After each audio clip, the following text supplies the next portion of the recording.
Сәлеметсіздер ме балалар? Ойлан, театр баспалдағын, бағандарын, еденін қандай материалдан жасайды?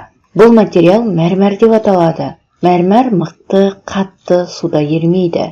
Ауа райының әсерінен мүжіліп кетпейді. Оның үстіне мәрмәр өте әдемі, жылтыр болады. Мәрмәрда пайдалы қазба. Жаратылыстану пәні 47-ші сабақ кенсіз пайдалы қазба деген тақырыппен танысатын боламыз.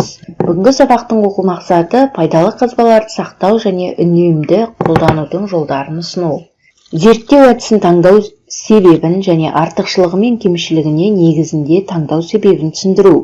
Сабақ мақсаты күнделікті өмірде түсті металдар қолдану мысалдарын келтіру, картадан Қазақстанның түсті металл кен орындарын көрсету, зерттеудің қорытындысы нәтижелерін ұсыну. Кенсіз пайдалы қазбалар. Құрамында металл болмайтын пайдалы қазбаларды кенсіз пайдалы қазбалар деп атайды. Оларға саз, тұз, құм, мәрмәр жатады. Сен білесің бе? Асбест жіңішке талшықтардан тұратын кенсіз минерал. Ол отқа жанбайды. Сондықтан одан ыстыққа төзімді пеш, мұржасын, өрт сөндірушілердің киімін жасайды. Зауыт жұмысшыларының қолғабына, сырт киіміне асбест талшығын қосады. Кенсіз пайдалы қазбаның пайда болуы. Тау жыныстары шөгінді, магмалық болып бөлінеді. Шөгінді кенсіз пайдалы қазбалар. Оларға саз, құм, әк, бор, мәрмәр, тұз, тас жатады. Магмалық кенсіз пайдалы қазбаларға гранит, асбест жатады. Есте сақта, кенсіз пайдалы қазбалардың көбі шөгінді жыныстарға жатады. Олар жер бетіне жақын орналасады. Кенсіз пайдалы қазбаларды адам өз өмірінде кеңінен пайдаланады. Ыдыстарды саздан, құмнан, әйнектен жасайды. Кенсіз пайдалы қазбалар көбінесе құрылыс материалдары ретінде қолданылады. Мысалы, құм, саз, әк, гранит, топырақты тыңайту мақсатында фосфор, азот тыңайтқыш ретінде қолданылады. Ас тұзын біз өмірімізде жиі қолданамыз, тамаққа пайдаланамыз. Ал асбест таңғажайып зат.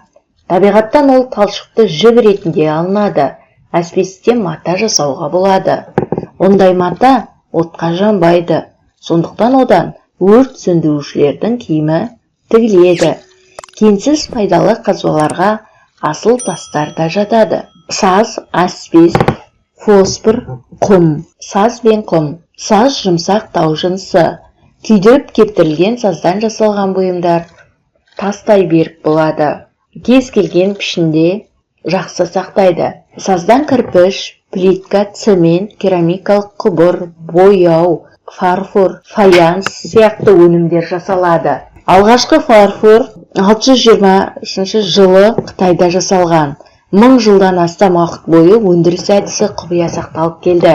Құрылыста құм да саз, әктас немесе гранит сияқты маңызды.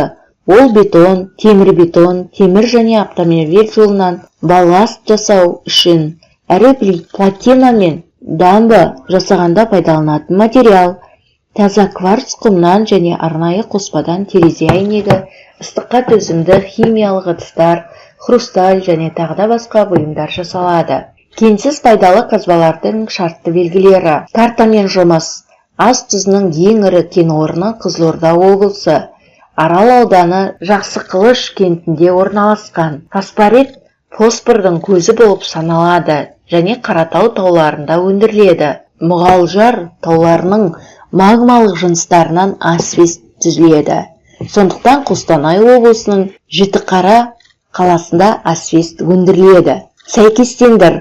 Магмалық тау жыныстарының пайда болған құрылыс материалы гранит, тамаққа қосылатын зат тұз, мектеп тақтасында жазуға пайдаланатын зат бор, су өткізбейтін шөгінді тау жынысы саз. Тізімнен шөгінді жыныстарды таңда. Бор. Дескриптор шөгінді жыныстарды таңдайды, 2 балмен бағаланады. Артық пайдалы қазбаны анықта. Бор. Дескриптор артық пайдалы қазбаны табады, 1 балмен бағаланады. Үй тапсырмасы. Кенсіз пайдалы қазбалардың қандай қасиеттері болады? Бор қаттылығы, морт сынғыштығы, су өткізгіштігі, суда ерігіштігі. Яғни осы кестені балалар өздеріңіз үйден толтырып келесіздер. Бүгінгі сабақтан нені білдім? Қазақстан картасынан тұз және фосфор кен орындарын тауып көрсете алдым. Кенсіз пайдалы қазбалардың пайдалану және өндіру жолдарын білдім. Кенсіз пайдалы қазбаларды адам өз өмірінде кеңінен пайдаланатынын білдім. Міне балалар, осымен сабағымыз аяқталды. Назарларыңызға рахмет. Сау болыңыздар.